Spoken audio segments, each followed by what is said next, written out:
Dagkong papremyo ang nag-atang alang sa mga mananaog sa mga aktibidad nga highlights sa 37th Kadayawan Festival sa Davao City. Atong sayron na detalye niini sa live report ni Argil Relator. Argil.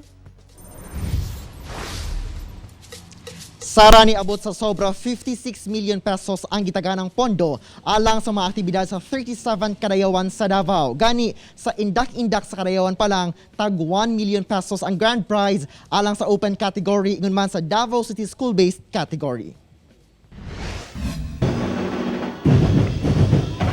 Aron mahibalik ang kasadya ug kalingaw sa pagsaulog sa Kadayawan Festival sa kadalanan sunod bulan, sumala sa 37th Kadayawan Executive Committee, ana sa 56.8 million pesos ang gitaganang pondo sa pagbalik karong tuiga sa in-person festival celebration sa syudad.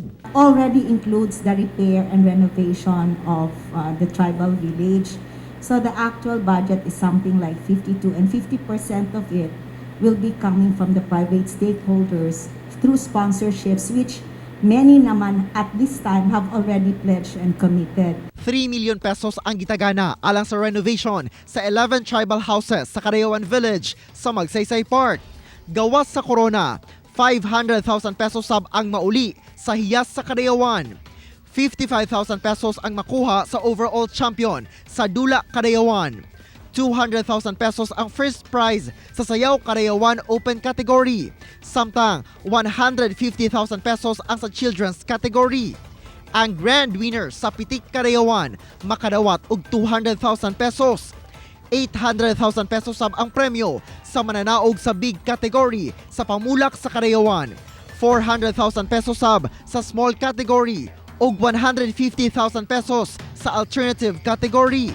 Samtang sa ginatangang indak-indak sa Kadayawan, gawas sa tropeyo ug mga medalya, tag 1 million pesos ang mauli sa grand winner sa open category ug sa Davao City School-based category. Even though medyo gamay lang akong activities, but we make sure that these are the major activities of the Kadayawan.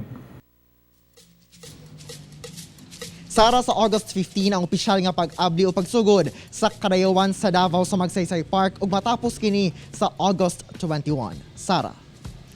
Okay, daghang salamat, Argil Relator.